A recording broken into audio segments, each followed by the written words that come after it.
Well, hello YouTube buds. It's been a long while since I made a video. I'm way overdue. I have another finished painting I'd like to show you. It's called Two Turtles. Kind of obvious why. So I'll show you that and hopefully have some fun talking about it. And it's right behind me. I'm at my easel today. The theme of this painting is really patterns. If you take a look, you will see very quickly why I may have called it a pattern-themed painting. First of all, the water has these waves that are patterns, like random shapes. There are some actual triangle shapes there, very elongated triangles, making the waves below and on top of the log. And another pattern you see is the tree limb that has fallen into the pond and the bark pattern. All these squiggly lines. Some are actually starting and stopping throughout, but most of the lines travel a long distance before they stop on this log. The next pattern, you might say, is patterns within the turtles. There's several patterns. We have the stripes of really like a neon yellow color that's very brilliant, and those are along the neck, even as on the smaller turtle. The next pattern is the shell, top side, and then the underside. On the top side, there's a definite pattern going on. It's even more evident on this shell. More of the top side is showing and less of the underside. On the underside, this pattern here is showing to make it lets your mind know that it's the same breed of turtle with these similarities going on. And you have the underside here showing over here.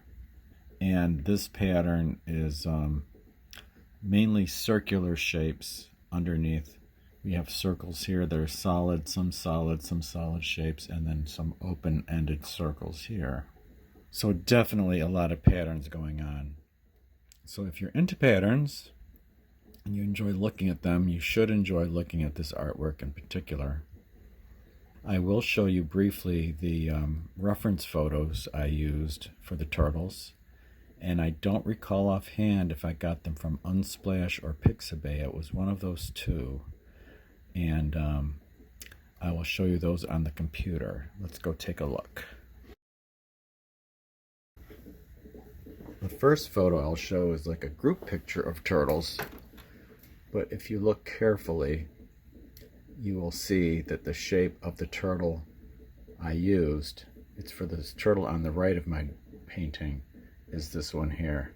It pretty much follows exactly this turtle. We could blow him up to show you now. Just that turtle.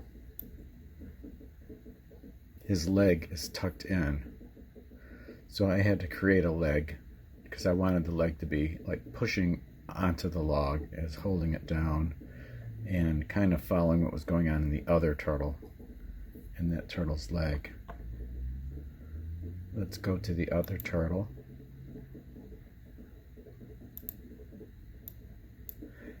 Obviously I use that one pretty much as is. One change I did make was the shell was difficult to see in the light with the bright sun shining directly on top, and I made the shell much more obvious what the colors were. So I went off reference photo completely in order to do that shell in the color that I chose. It's actually a brownish green color, but I did add a reddish brown and a green together to make that combined look of that main shell color. Not the whiteout business. I didn't want all that whited out business.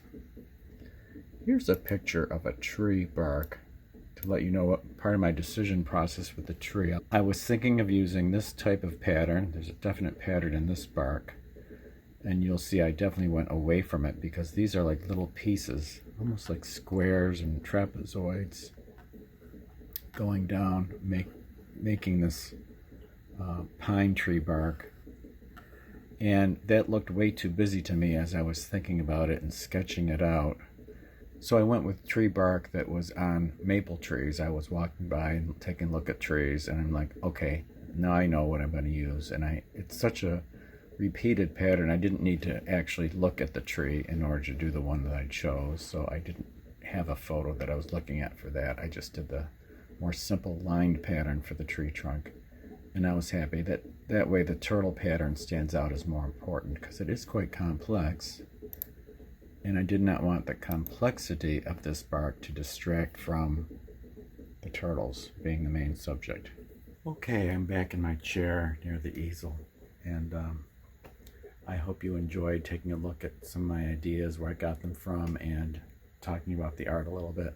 This was a real quick video, and I just wanted to say hello, catch up on the process of making videos, and just get back in the habit. And I haven't decided what I'm doing next. I haven't looked through pictures yet to make a choice, so we will see what I decide. We'll just have to come back to see what I end up doing. And I hope you take care, and thank you for watching. Press like if you liked it. If you like the painting too, just press like, or leave a question or comment and I'll get back to you. Thank you, and I will see you in the next one. All right, bye.